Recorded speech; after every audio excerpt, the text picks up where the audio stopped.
Right, section 6.2, we're going to talk about the reflection of light. So 6.1 was just basic behavior of light. It goes in straight lines, it acts like a wave and a particle, it diffracts around edges or openings, and here we're just going to talk about principally how it reflects. And we're actually going to talk about regular reflection. There are three main types of reflection. We have regular reflection where the bodies it reflects from are smooth, like this one down here.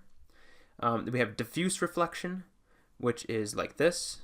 If you have an irregular surface, so you get a chaotic, not a chaotic, you have a irregular reflection pattern. That could be predicted if you know the surface really well. And then there's reflex reflection, which occurs if you manufacture a surface to reflect light in a certain way. So like like traffic lights, traffic signs. Sorry, I'm thinking about bike riders sometimes put different Velcro materials on their pants or on their back to reflect light in a certain way off of traffic lights. That's reflex reflection. Here we're just going to talk about regular reflection, and it basically goes by the same laws as water waves. There are two. Light ray goes in, we have a normal line, we've talked about this before. The angle of reflection is equal to the angle of incidence. Theta I is equal to theta R, okay? Where this is theta I incidence, theta R reflexive. So, let's just talk about plane mirrors for a second, because that is a smooth surface. This is going to facilitate regular reflection. A couple of things about plane mirrors. First of all, the images coming from a plane mirror are laterally inverted. In other words, if you, for instance, had this printed on your shirt, you're going to see it in the mirror like this. This is the reason why ambulance signs are written backwards or laterally inverted from the front. That way when you look in your rearview mirror, it will be facing the correct way. And when you move towards a mirror, your image will appear to come closer to you. Now, take a look at this example. I show you the solution to it. We're talking about, when you look into a mirror, it actually appears that you are behind the mirror. Your image appears to be farther away from you. This is a virtual image. Okay, your brain is producing an image virtually. You're actually not obviously behind the mirror. What's happening is your brain is able to trace how far light has traveled.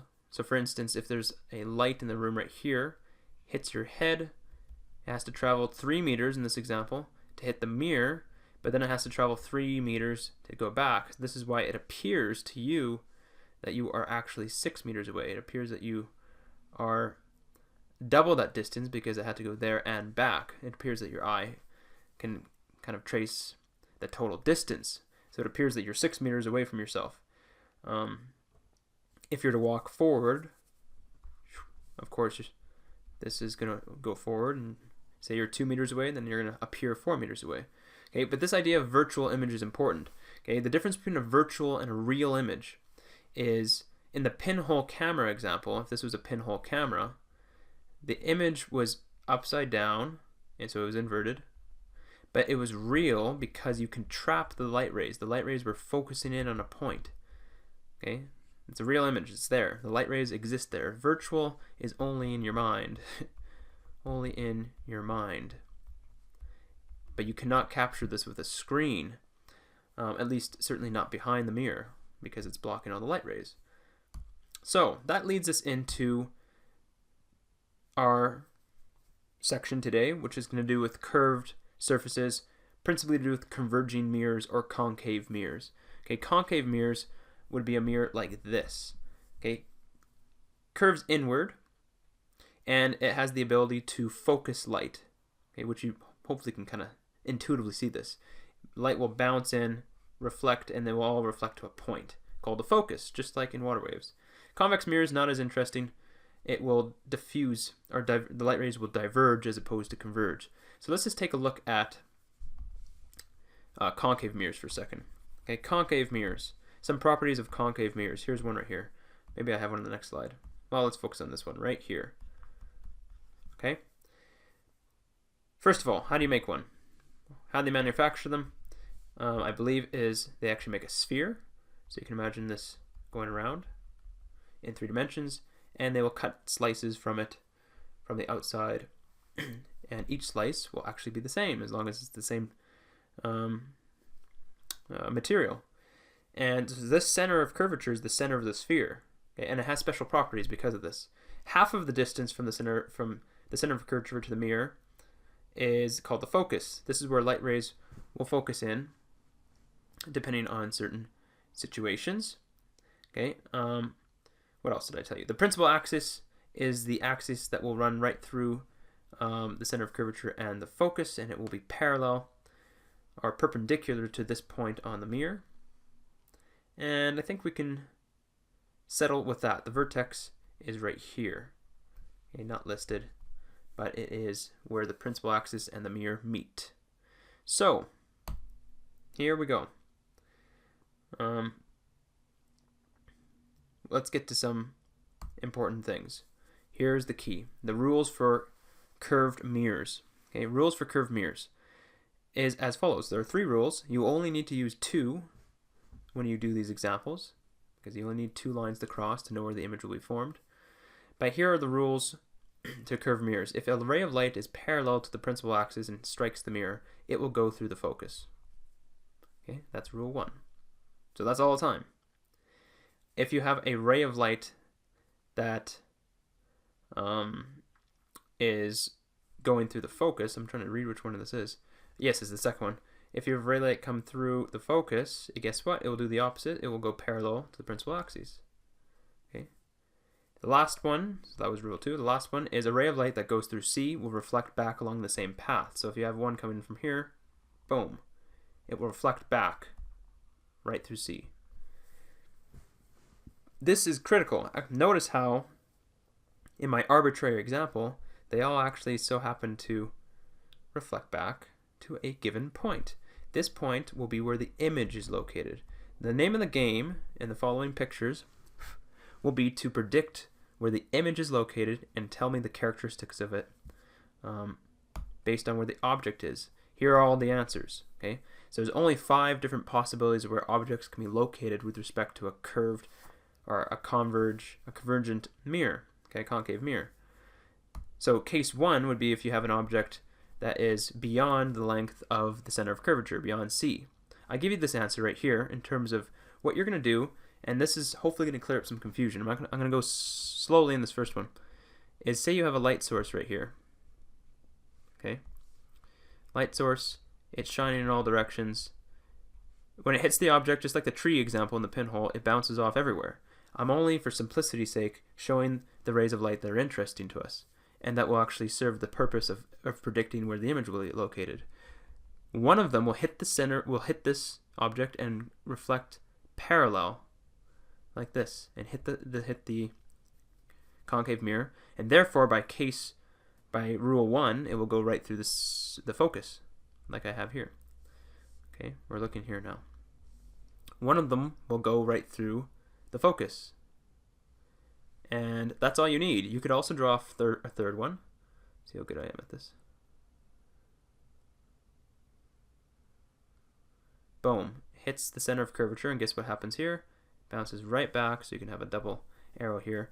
And guess what? They all go through this one point right here. This is the image location. Notice how the top of the arrowhead is now the bottom.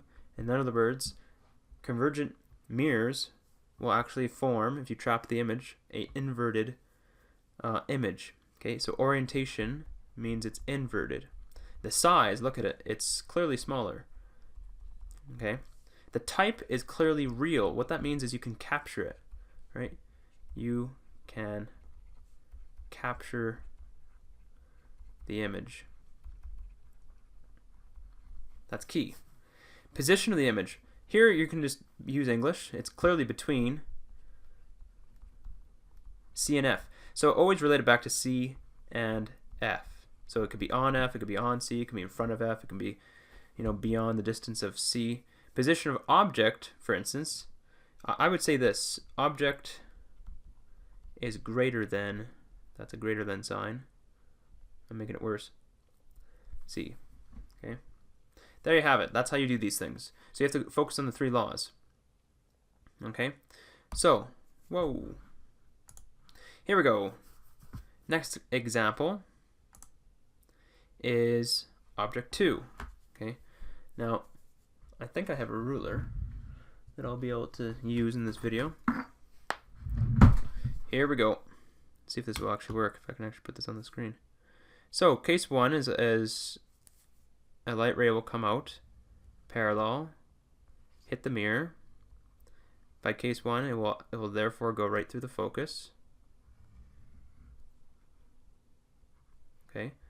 One of them will go through the focus. This is law 2, rule 2, and therefore it will come out. Ooh, that was weird. And that's all you need. That's all you need. They converge, they are going right here. So this guy looks like this.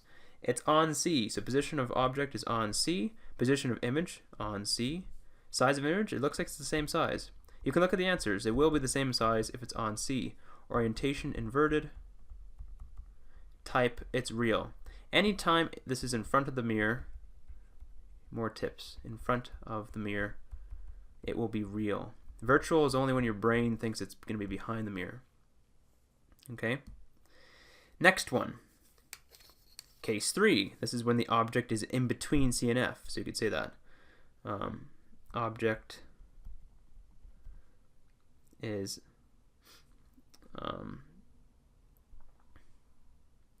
what is it? It's less than C, but it's greater than F. Okay. Position of image, well, we don't know yet. Let's draw. We draw one ray coming in parallel. It reflects off. It comes back through the focus. We have another ray coming down through the focus. Ooh, this is going to be a bad image because that one didn't go through the focus very well. Okay, I'll have to extend this. My drawing's poor, but you're going to get the idea. It's going to come back over here. It's going to be larger, so the position is greater than C. So how should I say this? Image. You can use the math form, the math symbols you want. Greater than C. Size of image larger. Orientation inverted. Type real. So you certainly can stop this video by now if you feel confident, but careful on this next one. Next one's tough. If it's on F, watch what happens. There's a problem that happens here. Goes parallel. Okay. Comes through the focus. So far, so good. Now, how do you get through the focus? Whoa. Can't do it. Okay, and then how do you go through the center of curvature? Well, you can't either, really. Right? Because if you have a light source here, shines some bright lights, hits this guy, goes through here, but it didn't go through the mirror first. So we have a problem here. We have a great problem. Anyway, this is a parallel line, okay, with the original one I drew. So there's no convergence. No convergence. So there won't even be a virtual image here, or a real image. There is no image. Okay, therefore, nothing. I guess you could say position of the object. That's on F. Okay. Everything else, done. Case 5, of course, is if you're in front of F. Here's a confusing one for you. If you're in front of F, what happens? Well, let's do some pictures. Okay, comes out, parallel, goes through the focus. Now, what else can we do here? Well, you're in the same situation. Now, what will happen here is you actually are going to, if you had a light source, you can imagine a light source, hitting the object, one of them will hit the object and go through F, okay? And go through F, and it will go through C. I'm actually going to focus on C here. Let's use C's. So it will, oops, it will go like this, okay? Now, there's no convergence over here, right? No convergence. but these lines are not parallel. Notice on the last example, when it's on F, these lines are parallel. These are parallel, which means you don't even have convergence behind the mirror. Okay, no convergence behind the mirror. What does this mean behind the mirror? Your brain will actually follow the light in straight lines. When you look into this mirror, what you will see is the following. You'll see, and I put it in dotted lines, this happen. It converges behind the mirror, and so it appears to your brain, okay, in the mind only. You can't capture this. Your brain doesn't realize that it will just keep following it, okay, in its same trajectory, and it'll look like the image is larger, and it will be behind the mirror. It'll look like it's upright, which means it's not inverted. This is a virtual image because it's behind the mirror. The position of the image at the start was in front of F. Sorry, this is a long video. And position of the object, sorry, that's where that should be. Position of the image is behind the mirror. So, this case is case 5. This is a tricky one. Basically, I use law or rule 1 and 3 here, going through the center of curvature and the focus. And then, of course, the reason is you don't have parallel lines. In other words, whenever you don't have parallel lines, your brain will force you to see an image. Okay? Whether it's real or virtual, it's going to force you to see it. If the lines are parallel, then there's no convergence anywhere, and your brain will display nothing because there's nothing to see. So that is it. I might split this video up into 2 parts, but sorry for the long video. You can read about convex mirrors. All images in convex mirrors are virtual because there's never convergence, but as you can see back here, if they are non-parallel, that is why when you look into a convex mirror, you can see things. You can't trap that on the screen though, but your brain can see it, which is kind of interesting. So, once you wrap your head around that, try these problems in your practice problem booklet. Okay, you'll have to know what happens in different situations. Okay, for the quiz and final exam. Okay, so once you mastered this, go on to section 6.3.